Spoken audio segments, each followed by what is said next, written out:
کا علم یہ ہر مسلمان پر فرض ہے، ہر مسلمان پر ضروری ہے۔ زندگی گزارنے کے لیے اللہ نے جو گائیڈ لائن دی ہے اس کا جاننا ہر مسلمان کے لیے ضروری ہے، لیکن چونکہ ہم نہیں جانتے، اسلامی تعلیمات سے آراستہ نہیں ہے، تو خاندان میں ایک دوسرے کی لمٹ کیا ہے، ایک دوسرے کا حق کیا ہے، ایک دوسرے کی حد کیا ہے، ہمیں پتہ ہی نہیں۔ اور جب اپنی لمٹ سے زیادہ، اپنے حق سے زیادہ کسی سے کلیم کرو گے، مانگو گے، تو فطری بات ہے معاملہ بگڑے گا۔ ہمیں اندازہ ہی نہیں ہے، بیٹے کو نہیں اندازہ ہے کہ باپ سے مجھے کیا کیا مل سکتا ہے، باپ کو نہیں اندازہ ہے کہ بیٹے سے کیا کیا خدمات لینی، بیوی کو نہیں معلوم کہ شوہر کی کیا کیا حقوق ہے، شوہر کو نہیں پتا میں بیوی سے کیا کیا لے سکتا ہوں۔ تو اپنے من سے، اپنی مرضی سے جو چاہتا ہے، جس سے توقعات وابستہ کر کے رکھا ہوا ہے، جب اس کی توقعات پوری نہیں ہوتی ہیں تو جھگڑا ہوتا، فساد ہوتا ہے۔ اسے پتہ ہی نہیں ہے کہ ہماری لمٹ کیا ہے، ایک دوسرے کے حقوق کیا ہیں، ہم دوسرے سے، سامنے والے سے کتنی امید رکھ سکتے ہیں، کتنا مطالبہ کر سکتے ہیں، پتہ ہی نہیں۔ مثال کے طور پر آپ دیکھیں والد کا مسئلہ، بہت سارے والدین سمجھتے ہیں کہ یہ جو ہمارے بچے ہیں یہ بالغ ہونے کے بعد آخری سانس تک ان کا سارا کمایا ہوا، ان کا سب کچھ ہمارا ہے، بلکہ کچھ لوگ تو حدیث بھی پڑھ دیں گے انت و مالک لابیک۔ اگر باپ کے ذہن میں یہ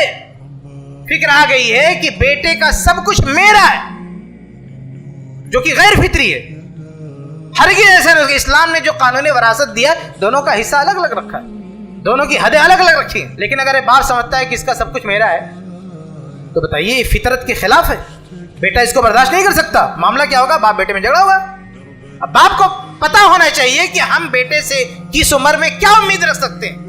اگر وہ بچہ ہے تو ہم اس سے کیا امید رکھیں گے، جوان ہو گیا تو کیا امید رکھیں گے، اور بڑا ہو گیا، بال بچوں والا ہو گیا تو ہم اس سے کیا امید رکھ سکتے ہیں۔ ہمارے پاس ابھی وقت نہیں ہے کہ میں آپ تفصیلات میں جاؤں، میں صرف اشارے آپ کے سامنے رکھ رہا ہوں کہ اگر باپ کو معلوم ہو کہ بیٹے سے ہمیں کیا کیا لینا ہے، دینی علم سے آراستہ ہو، تو اپنی لمٹ میں، اپنی حد میں رہ کے بیٹے سے مطالبہ کرے گا، بیٹا پورا کرے گا۔ بیٹے کا بھی یہ مسئلہ ہے، بیٹے کو بھی نہیں معلوم کہ باپ سے ہم کو کیا کیا مل سکتا ہے۔ ایک باپ زندہ ہے اور کتنے سارے بیٹے کھڑے ہو کے کہتے ہیں کہ ابا بانٹ کے ہمارا حصہ الگ کرو، ہمیں تمہارے ساتھ نہیں رہنا۔ اب اس بیٹے کو کون بتائے کہ جب تک تمہارا باپ زندہ ہے اس کے مال میں تمہارا کوئی حق نہیں بنتا، باپ کے مال میں کوئی حق نہیں بنتا۔ جب چھوٹے تھے باپ نے پال پوس کے بڑا کیا، ابھی بڑے ہو گئے، ابھی تمہارے ہاتھ پیرے کماؤ کھاؤ، باپ ذمہ دار نہیں تمہارا۔ باپ کے پاس کتنی بھی پراپرٹی ہو،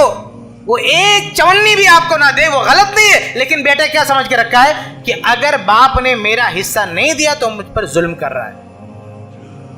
ظاہر سے جھگڑا ہوگا۔ ممبئی میں ایک فیملی میں ایک بیٹے نے کیا کہا باپ سے، اس کے پاس ایک ہی فلیٹ ہے، تو کہہ رہا ابا یہ فلیٹ بیچ کے میرا حصہ دو۔